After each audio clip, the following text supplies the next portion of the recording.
आज का हमारा टॉपिक है ग्लासगो कोमा स्केल।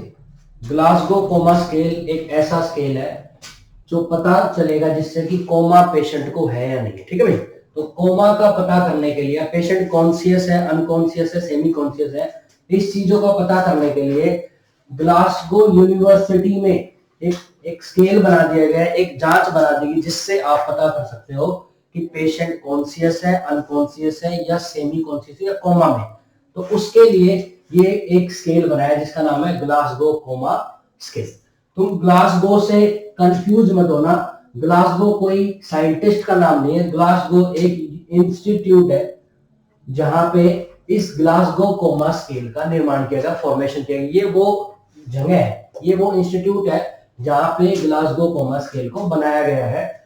दो साइंटिस्ट ने मिलके इकट्ठा बनाया, ग्राम टेस्डेल और ब्रियान जी जीनेट। ये दो बंदे हैं भाई, इन दोनों ने मिलके इस टेस्ट का फॉर्मेशन किया है। कौन सी इंस्टीट्यूट में, कौन सी यूनिवर्सिटी में? यह है ग्लासगो यूनिवर्सिटी। ग्लासगो यूनिवर्सिटी के अंदर इन दोनों ने मिलके 1974 में एक स्पेशल टाइप के स्केल का फॉर्मेशन किया। उस स्केल का नाम क्या है? ग्लासगो कोमा स्केल, जिसको आप बोलते हो शॉर्टकट में जीसीएस। ये जीसीएस क्या काम करता है? ये जीसीएस पेशेंट की कॉन्शियसनेस, लेवल ऑफ कॉन्शियसनेस को चेक करने के लिए बनाया गया। लेवल ऑफ कॉन्शियसनेस को चेक करने के लिए एक स्पेशल स्केल बनाया गया जिसका क्या नाम है? Glasgow coma scale. कब बनाया गया? 1974 के अंदर बनाया गया है। ग्लासगो नाम की यूनिवर्सिटी में बनाया गया है। ग्राम टेस्डेल और ब्रियान जी जेनेट नाम के साइंटिस्टों ने, या जो भी इसके पब्लिशर्स है, उन्होंने इसका फॉर्मेशन किया है। काम क्या करेगा? आप कॉन्शियस हो या नहीं हो, चेतन अवस्था में हो नहीं हो, आपको पता है आप कहां खड़े हो, क्या नाम है आपका, क्या चीज है, उन सब की आपको नॉलेज है या नहीं है, ये आपकी कॉन्शियसनेस आपको बता देंगी। ये है जीसीएस। ठीक है भाई, यहां तक क्लियर है? आगे चलो, जीसीएस में इन्होंने कैसे पता करोगे, आप कैसे पता करोगे कि भाई ये पेशेंट कॉन्शियस है या अनकॉन्शियस है? इसके लिए इन्होंने 3 स्केल लिए। इन्होंने 3 स्केल लिए, 3 क्राइटेरिया, ये 3 पैरामीटर्स बोलेंगे हम इनको। तो हम पढ़ने वाले पैरामीटर्स, कुल मिला के ये 3 चीजें पेशेंट की देखेंगे। अगर ये तीनों चीजें प्रेजेंट है, अब्सेंट है, उस आधार पे ये बता देंगे जीसीएस कितना है। उससे पहले मैं बता दूं, जीसीएस एक स्केल है और स्केल की होती रीडिंग्स। ठीक है, स्केल की होती रीडिंग। इस स्केल की मैक्सिमम जो रीडिंग है वो है 15 और मिनिमम रीडिंग है 3। ठीक है, इस स्केल का मैक्सिमम मार्किंग नंबर कितना है? 15 और मिनिमम मार्किंग नंबर कितना है? 3। ज्यादा से ज्यादा आपका नंबर 15 हो सकता है, आपकी स्केल की रीडिंग 15 हो सकती है। कम से कम कितनी होगी? 3। अब मान के चलो कि मेरी जो जीसीएस के अकॉर्डिंग जो रीडिंग है, जो नंबर है वो 15 है। इसका मतलब क्या है? इसका मतलब है कि मैं फुली कॉन्शियस हूं। इसका मतलब क्या है? इसका मतलब मैं फुली कॉन्शियस, ये मतलब है। अगर मेरा जीसीएस 3 आ है, 3 जो कि इसकी मिनिमम वैल्यू है, तो मैं क्या हूं? अनकॉन्शियस। क्या हूं? अनकॉन्शियस, या जिसको बोल सकते हो आप सिंपल भाषा में को। ठीक है, तो अगर इस स्केल की रीडिंग 15, बिल्कुल 15 फिक्स 15 है, तो आप क्या बोलोगे कि पेशेंट फुली कॉन्शियस हो। जैसे अभी मैं, मेरे को सारी चीज की नॉलेज है, मैं खड़ा हूं, कॉन्शियस हूं। अभी हम बताएंगे क्या क्या क्राइटेरिया है। तो क्या रीडिंग है? कॉन्शियस। पड़ा हुआ है कोई पेशेंट, बिल्कुल कुछ नहीं बोल रहा, कुछ नहीं सुन पा रहा, हिल डुल नहीं रहा, उसको आप क्या बोलोगे? उसको बोलोगे उसकी जीसीएस कितना होगा? 3। क्या है? अनकॉन्शियस या कोमा। अब ये 3 रीडिंग है, पहले एक बार रीडिंग को ही देख लेते हैं। 3 रीडिंग बताई भाई मैंने आपको कि पेशेंट फुली कॉन्शियस होगा तो आप मार्क्स दोगे 15। फुली कॉन्शियस, जिसको नॉलेज है मेरे आसपास क्या हो रहा है, मैं कौन हूं, कहां से आया हूं, क्या नाम है, कहां खड़ा हूं। ठीक है, और इंटरनल भी, बॉडी भी फंक्शनल प्रॉपर हो रहा है। ठीक है, लेकिन 8 या 8 से ज्यादा वालों को आप कॉन्शियस ही मानोगे, फुली कॉन्शियस में कोई दिक्कत नहीं है। 8 या 8 से ज्यादा, 8 से कम अगर रीडिंग है, 8 से कम रीडिंग है, तो उनमें ज्यादा प्रॉब्लम। ठीक है, 8 से कम रीडिंग है उनमें प्रॉब्लम है, उनमें प्रॉब्लम क्या है भाई, वो या मतलब उनमें दिक्कत क्या है, न्यूरोलॉजिकल दिक्कत, neurological problems, brain related problem को दर्शाएगा ये अगर आपका जीसीएस पुअर है तो। ठीक है, आपका जीसीएस गुड 8 या 8 से ज्यादा होना चाहिए, 8 या 8 से कम है तो आपको न्यूरोलॉजिकल प्रॉब्लम है ज्यादा, जिसको आप बोल सकते हो सीवियर। 8 से कम है तो, 8 से ज्यादा तो माइल्ड प्रॉब्लम है, माइल्ड टू मॉडरेट प्रॉब्लम। ठीक है, तो और बिल्कुल 3 है तो आप पेशेंट क्या है, कोमा। बिल्कुल 3 जीसीएस आ रहा है, इसका मतलब क्या है, पेशेंट क्या है, कोमा में है, बिल्कुल अनकॉन्शियस है, उसको नहीं पता क्या हो रहा है उसके पास में। ये जो मैं बोल रहा हूँ क्या हो रहा है, कैसे हो रहा है, ये चीजें होता है ओरिएंटेड। अगर पेशेंट ओरिएंटेड और डिसओरिएंटेड दो बातें, पेशेंट ओरिएंटेड है इसका मतलब क्या है, इसका मतलब है TPPR, उसको टाइम, पर्सन, प्लेस और पर्सन, PR मतलब पर्सन, उसे ये पता है कि क्या टाइम हुआ है, उसको ये पता है कि मैं कहाँ हूं, उसको ये पता है कि मेरे सामने जो लोग हैं वो कौन है। ठीक है भाई, तो अगर आपको 3 चीजों की नॉलेज है कि आप कहाँ हो, किसके सामने हो, कौन आपके पास है, तो ये क्या है, ओरिएंटेड है। डिसओरिएंटेड का मतलब क्या है, इनमें से किसी एक में भी अल्टरेशन आ गया, आपको नहीं पता कि क्या टाइम है अभी, अब अंदाजा लगा लो सुबह का टाइम है, शाम का टाइम है, प्लेस का पता चल जाएगा कहाँ हो आप, है ना, और पर्सन का पता आपके पास कौन है, मामा है, चाचा है, भाई है। अगर आपको इन तीनों में से किसी एक में भी डिस्टर्बेंस हुआ तो आप क्या हो, डिसओरिएंटेड। क्लियर है, तो भाई ये ओरिएंटेड डिसओरिएंटेड है। जो कोमा वाले पेशेंट होंगे या माइल्ड टू मॉडरेट प्रॉब्लम जिनमें होंगी उनका ओरिएंटेशन डिस्टर्ब मिलेगा, डिसओरिएंटेड होगा। ठीक है, ओरिएंटेड पेशेंट से आप टाइम, पर्सन, प्लेस तीनों के बारे में पूछोगे तो वो एग्जैक्ट जवाब दे देगा। न्यूरोलॉजिकल असेसमेंट की टेक्निक है। फिलहाल मैंने रीडिंग्स के आधार पे बता दिया आपको, 3 से लेके 15 रीडिंग है, 3 मिनिमम रीडिंग, 15 मैक्सिमम। एक बार एग्जाम में आ गया था कि मिनिमम रीडिंग कितनी है जीसीएस की, मिनिमम रीडिंग, तो वहां पे ऑप्शन में 0, 1, 2, 3 सारे ऑप्शन थे।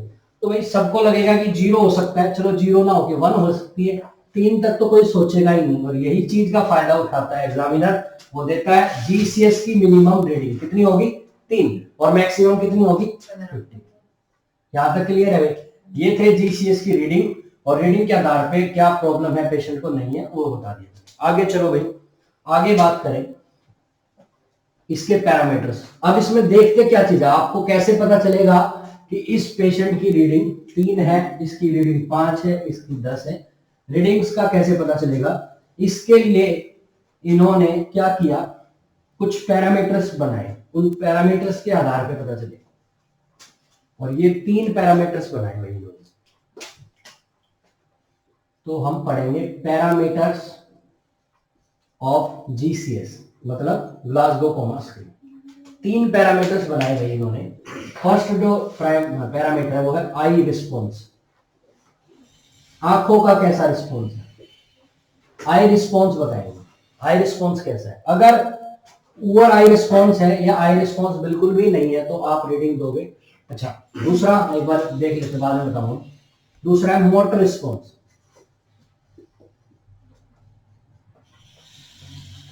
और वर्बल रिस्पॉन्स।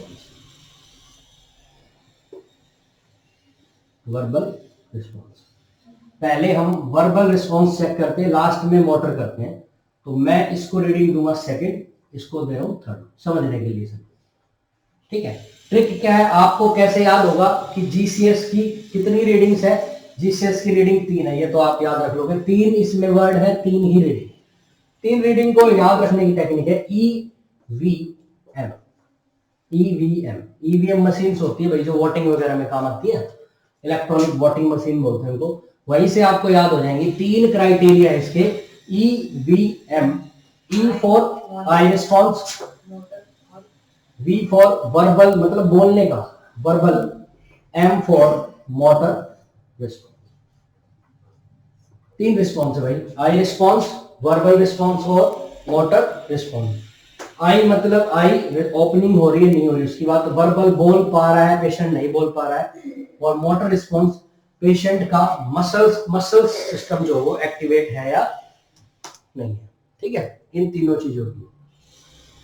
चलो, तो बात ये है, पहले पॉइंट की बात करें आई रिस्पॉन्स, इस मैं बता देता हूं इन तीनों की ही मिनिमम रीडिंग कितनी है, 1 है।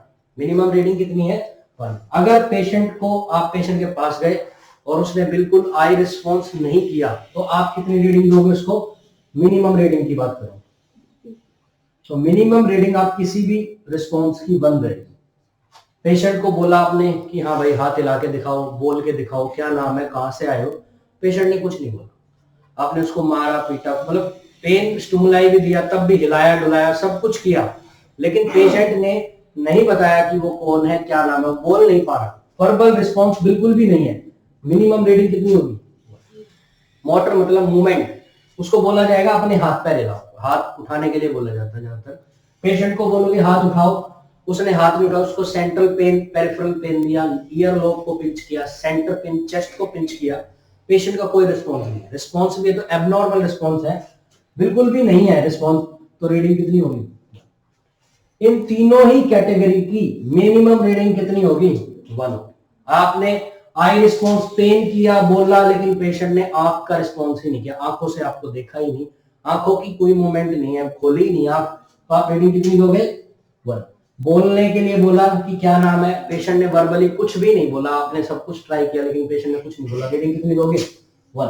पेशेंट की मूवमेंट के लिए, मूवमेंट कराने के लिए बोला हाथ हिलाओ, क्या नाम है, हाथ ऊपर करो, जीभ निकालो, ये मोटर रिस्पॉन्स है, बोलते हैं डॉक्टर।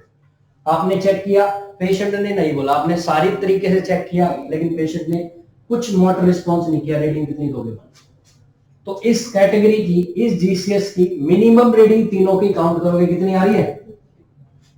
पेशेंट कुछ भी नहीं बोलेगा, अनकॉन्शियस है, कोमा में है, बिल्कुल कुछ नहीं बोलेगा, तो भी मिनिमम रीडिंग कितनी होगी, 3 होगी। अब आ जाओ मैक्सिमम रीडिंग। मैक्सिमम रीडिंग जो है इन तीनों ही कैटेगरी की अलग अलग होती है, अभी हम डिटेल में पढ़ेंगे। फिलहाल ईवीएम की, ईवी की होती है 4, इसकी होती है 5, इसकी होती है 6। तो ईवीएम 4, 5, 6, इसलिए मैंने ये ट्रिक बनाई है, इसलिए मैंने इनको चेंज किया इनकी रीडिंग को, क्योंकि मेरे को इनकी मैक्सिमम रीडिंग बतानी थी। मैक्सिमम रीडिंग इसकी 4 है, इसकी 5 है, इसकी 6, तीनों को जोड़ोगे तो कितना आएगा, इसलिए इस स्केल की मैक्सिमम रीडिंग कितनी है भाई, 15। ठीक है, 15 का मतलब आप पेशेंट के पास गए, उसने आई रिस्पॉन्स किया, आपको देखने लग गया, तो कितने मार्क्स दोगे, 4। उसके बाद आपने उसको बोला हाँ क्या नाम है आपका, उसने बताया मेरा नाम ये है, मैं यहाँ से आया हूँ, कितनी फुली कॉन्शियस, कितना दोगे, 5। आपने बोला हाथ ऊपर करो, उसने उठा दिया, मार्क्स कितने दोगे।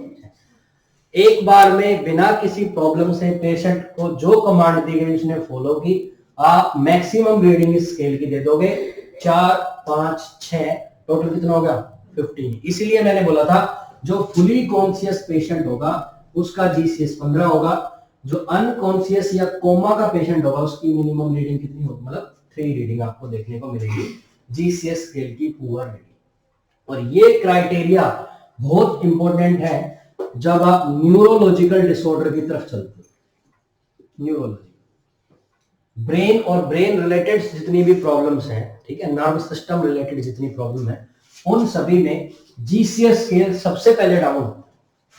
ठीक है, हालांकि अदर कंडीशंस में भी डाउन होता है, मेनली न्यूरोलॉजिकल प्रॉब्लम ही आपको हर जगह देखने को मिलेगी अगर पेशेंट का जीसीएस डाउन है तो। ठीक है, तो इसलिए ये क्राइटेरिया बहुत इंपॉर्टेंट है। जीसीएस के आधार पे ही पेशेंट को इंटुबेट करना है नहीं करना, ये भी डॉक्टर डिसाइड करते हैं। 8 या 8 से कम अगर जीसीएस है आपका, 8 से कम, और साथ में आपका सैचुरेशन भी कम है, आपकी हार्ट रेट भी पूरी प्रॉपर नहीं है, तो पेशेंट की कंडीशन प्रॉपर नहीं है, तो पेशेंट को इंट्यूबेट किया जाता है। तो वो इसी क्राइटेरिया के आधार पे ये डिसाइड करते हैं, है ना, कि पेशेंट की कंडीशन क्या है, और जीसीएस के आधार पे ही पेशेंट को एक्सट्यूबेट करना भी जीसीएस के आधार पे ही होता है। एक्सट्यूबेट, जब आप एंडोट्रैकियल ट्यूब पेशेंट के अंदर डालते हो ऑक्सीजनेशन के लिए, तो इंट्यूबेशन करना, उसको निकालते हो, एक्सटुबेट होना, ठीक है, दोनों का मतलब। अब इस जीसीएस में एक एक रीडिंग को हम पढ़ेंगे, कब आप 4 दोगे, कब आप 3 दोगे, 2 दोगे, 1 दोगे, ये सारी रीडिंग हम इससे पढ़ेंगे। चलो पहले रिस्पॉन्स की बात करें, पहली पैरामीटर की, I response.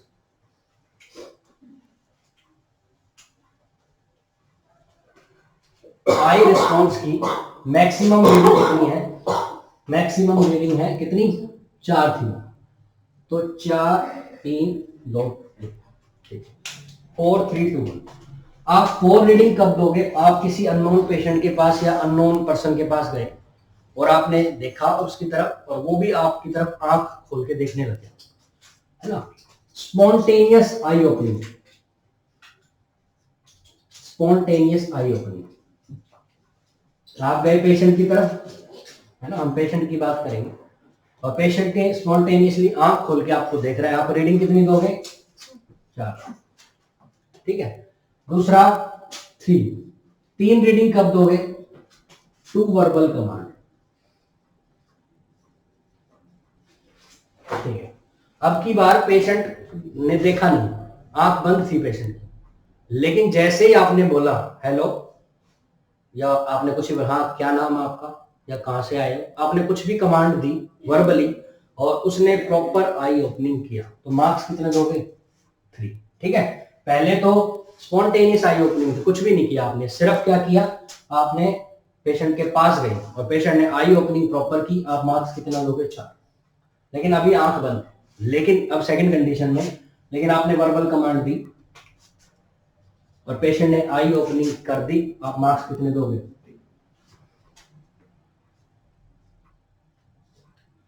To induced to give pain, ठीक है भाई। अब की बार पेशेंट को बोलने के बाद भी पेशेंट ने क्या आई ओपनिंग नहीं की, अब की बार क्या किया आपने? पेशेंट को पिंच किया, पेन किया, है ना। पेन करने के बाद पेशेंट ने रिस्पॉन्स किया है, तो आप रीडिंग कितनी दोगे? 2।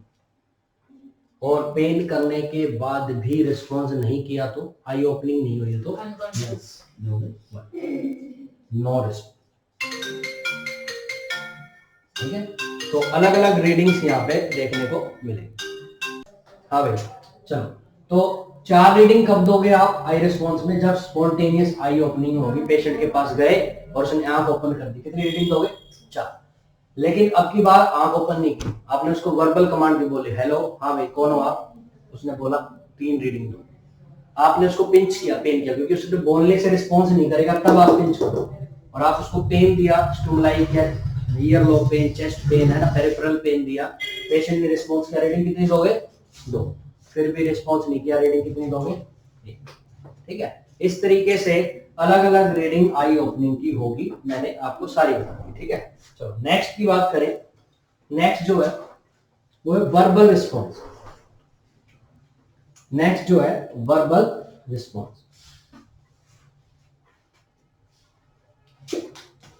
सेकंड जो पैरामीटर है वर्बल रिस्पॉन्स। वर्बल रिस्पॉन्स के लिए इसकी मैक्सिमम रीडिंग कितनी थी? 5 थी, तो 5 4 3 2, ठीक है। 5 कब दोगे? जब ओरिएंटेड टॉक होगा पेशेंट, ओरिएंटेड टॉक। ओरिएंटेड का मतलब है टाइम प्लेस पर्सन, TPR। उसको टाइम का पता है, उसको पर्सन का पता है, उसे प्लेस का पता है, तीनों चीजों की नॉलेज पेशेंट को है, तो पेशेंट क्या है? ओरिएंटेड। और आपने कुछ भी उससे पूछा और उसने जस्ट वही जवाब दिया जो आपने पूछा। आपने पूछा आपका नाम क्या, उसने बोला मेरा नाम राहुल है, जो भी है, ठीक है, तो आप उसको मार्क्स कितने दोगे? 5। पेशेंट ने डिसओरिएंटेड टॉक किया, डिसओरिएंटेड, थोड़ा कंफ्यूजन है आपकी बात। पिछली बार ओरिएंटेड टॉक के अंदर जैसे आपने पेशेंट का नाम पूछा, कहां से आए हो, उसने तुरंत वही जवाब दिया। अब की बार भी वो देगा जवाब, तो अब की बार देगा, लेकिन अब की बार TPR इन तीनों में से कंफ्यूज है, थोड़ा देख रहा है कि कहां हूं मैं, क्या आ गया, थोड़ा कंफ्यूज है वो। हो सकता है इन तीनों में से किसी एक रीडिंग में कंफ्यूज हो सकता है टाइम से कंफ्यूजन होगी, अभी क्या सुबह रात है, हो सकता है प्लेस से होगी, कहां हूं मैं, पर्सन से होगी, आप कौन हो, थोड़ा सा कंफ्यूजन है तो आप कितने मार्क्स दोगे? जवाब तो देगा, करेक्ट जवाब देगा, लेकिन थोड़ा सा कंफ्यूज्ड है तो आप कितने मार्क्स दोगे? 3 मार्क्स कब दोगे? जब दोगे जब इनएप्रोप्रिएट वर्ड, इनएप्रोप्रिएट वर्ड। अब की बार फिर आपने पूछा पेशेंट का, हाँ भाई क्या नाम है आपका, व्हाट इज योर नेम, और पेशेंट ने इनएप्रोप्रिएट आंसर दिया है। इनएप्रोप्रिएट का मतलब आपसे पूछा तो गया नाम, लेकिन आप बता रहे हो प्लेस कि मैं तो दिल्ली से हूं सर। आपसे जो पूछा गया इनएप्रोप्रिएट आंसर था भाई, एप्रोप्रिएट नहीं था, इनएप्रोप्रिएट आंसर था, एग्जैक्ट नहीं था। आपसे पूछा गया कहां से हो आप, और आपने नाम बता दिया। कितने मार्क्स दोगे? 3। इनकॉम्प्रिहेंसिव वर्ड, इनकॉम्प्रिहेंसिव वर्ड। अब की बार पेशेंट से पूछा गया क्या नाम है, और वो बताने की कोशिश कर रहा है, लेकिन उसकी जो वर्बल जो साउंड है वो प्रॉपर नहीं आ रही। जैसे पूछा व्हाट इज योर नेम, ऐसे करके बोल रहा है ना, प्रॉपर साउंड नहीं आ रही है ना, जैसे ला ला ली ली है ना, ऐसे गाना नहीं गाते हो बचपन में, तो वो गाने की साउंड अगर आ रही है, इनकॉम्प्रिहेंसिव वर्ड्स है, ठीक है, उला ला ला ला ले वो कर रहे हो आप, तो आप कितने मार्क्स दोगे? आप मार्क्स दोगे 2। और आपने बोला पेशेंट ने कुछ भी कमांड नहीं किया, मार्क्स कितने दोगे? उला ला ला का भी गाना नहीं गाया, कुछ भी नहीं बोला, तो मार्क्स कितने दोगे? 1। इस तरीके से अलग अलग रीडिंग आपको वर्बल कमांड में, वर्बल रिस्पॉन्स में देखने को मिलेगी। पहली रीडिंग, आप पहली बात क्या कर रहे हो, आप पूछ रहे हो व्हाट इज योर नेम। चलो नेम अगर बता दे तो एक और पूछ सकते हो, वेयर डू यू लिव, है ना, ऐसे करके, वेयर डू यू, ऐसे करके 1 से 2 क्वेश्चन आप पेशेंट से पुट कर रहे हो, और पुट करने के बाद उसका आंसर क्या है, उसके आधार पे आप डिसाइड करते हो कि वर्बल रिस्पॉन्स में आप उसे कितने मार्क्स दोगे। ठीक है, तो कितने मार्क्स दोगे? आपने पूछा व्हाट इज योर नेम, और उसने बता दिया मेरा नाम राहुल, अंकित, मनोज, जो भी, लड़का है लड़की है लड़की तो लड़की का नाम बता दिया, आप कितने मार्क्स दोगे? 5 मार्क्स दोगे। ओरिएंटेड टॉक है, बिल्कुल ओरिएंटेड, मतलब उसको पता है मैं कहाँ हूँ, क्या कर रहा हूँ, किसके साथ हूँ, तो आप कितने मार्क्स दोगे उसे? 5 मार्क्स दोगे। चले जाओ, उसकी कोई वो नहीं। चलो बात करें ओरिएंटेड टॉक, कितने मार्क्स दिए आपने? 5 मार्क्स दिए। दोबारा आपने पूछा what is your name, disoriented talk है, थोड़ा कंफ्यूज है, लेकिन फिर भी उसने बोल दिया क्या है कि उसने बता दिया हाँ भाई मैं हूं तो सर, सर मेरा नाम तो राहुल है। इस तरीके से थोड़ा कंफ्यूज है वो, तो आप कितने मार्क्स दोगे उसे? 4 मार्क्स। ठीक है, अब की बार पूछा गया व्हाट इज योर नेम, और उसने बोला मैं तो दिल्ली से हूं। पूछा तो गया, लेकिन एप्रोप्रिएट आंसर नहीं है, और अगर एप्रोप्रिएट आंसर नहीं है तो मार्क्स कितने दोगे? 3 मार्क्स। ठीक है, उसके बाद आपसे पूछा गया व्हाट इज योर नेम, और उसने नाम बताते वक्त एक अजीब सी गाने की साउंड निकाल ली है, तो आप कितने मार्क्स दोगे उसे? 2। अब वो गाना कौन सा है आप सुर मिला के देख लेना, मार्क्स कितने होंगे? 2। और बिल्कुल कुछ भी रिस्पॉन्स नहीं है तो मार्क्स कितने दोगे? तो ये अलग अलग रीडिंग आपको वर्बल रिस्पॉन्स की देखने को मिलेगी। ठीक है भाई, यहां तक क्लियर है? आगे चले, थर्ड जो क्राइटेरिया था वो क्या था भाई? वो है मोटर रिस्पॉन्स। चलिए थर्ड क्राइटेरिया की बात करेंगे, वो है मोटर रिस्पॉन्स। यहां तक तो हो जाता है, थोड़ा मोटर रिस्पॉन्स में कंफ्यूजन होता है, उसको भी हम क्लियर कर देंगे। चलो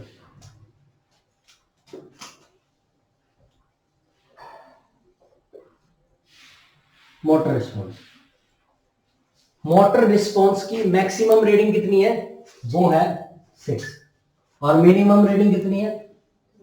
1। ठीक है, हर क्राइटेरिया की मिनिमम रीडिंग 1 ही है। तो यहां से शुरू करेंगे 6 से, 6 5 4 3 2 1। अब की बार पेशेंट का motor response, muscles response check कर लें। 6 कब दोगे पेशेंट को? 6 दोगे टू फॉलो वर्बल कमांड। आपने पेशेंट को बोला रेज योर हैंड।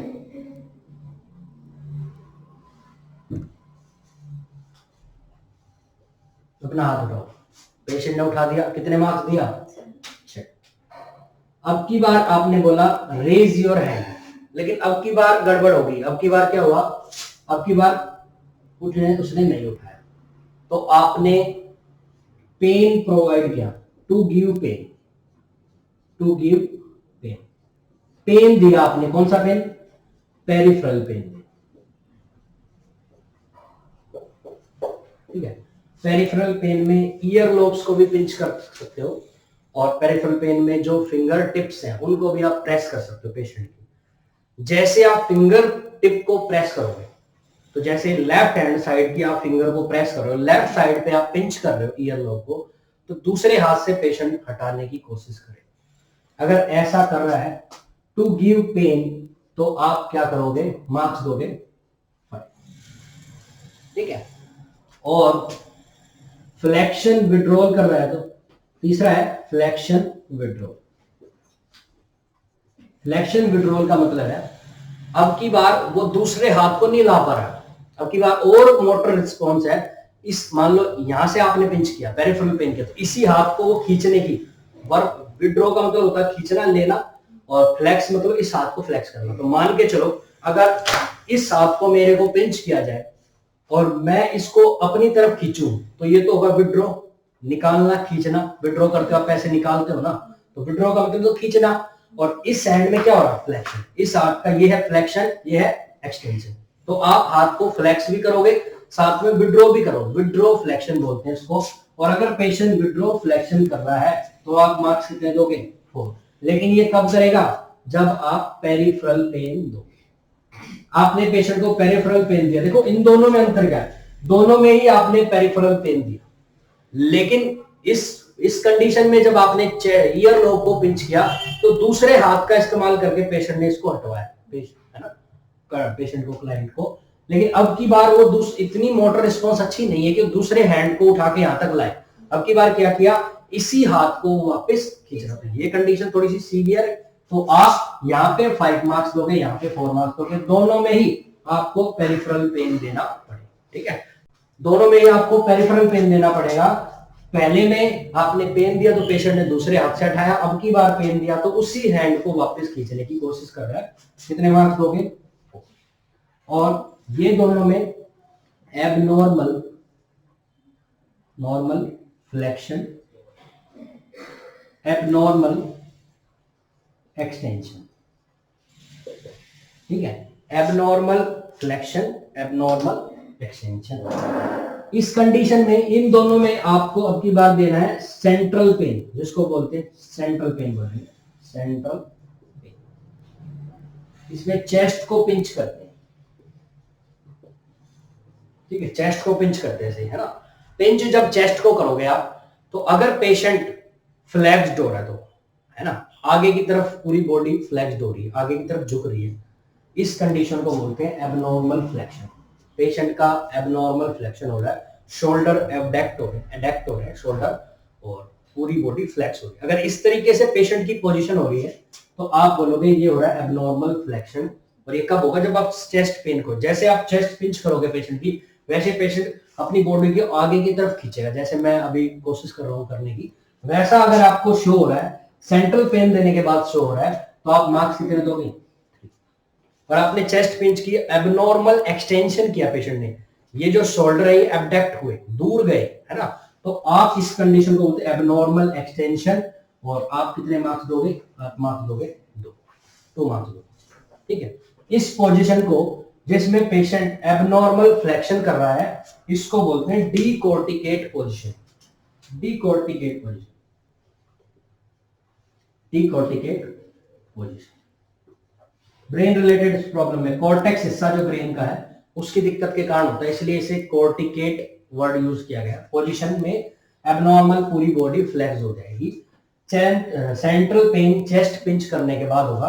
अब की बार भी आप चेस्ट पिंच करोगे, सेंट्रल पेन दोगे, और अब की बार डीसेरिब्रेट पोजीशन और अगर हो रही है, डीसेरिब्रेट, सेरिब्रल हिस्सा जो है वो डैमेज हो गया, उसके कारण डीसेरिब्रेट पोजीशन होगी, और डीसेरिब्रेट पोजीशन मतलब एबनॉर्मल एक्सटेंशन, पूरी बॉडी एक्सटेंड हो रही है जिसमें शोल्डर एक्सटेंड हो जाते हैं और ये चेस्ट भी थोड़ा फैल जाता है। अगर ऐसा आपको देखने को मिल रहा है तो ये एबनॉर्मल एक्सटेंशन। ये भी कब मिलेगा?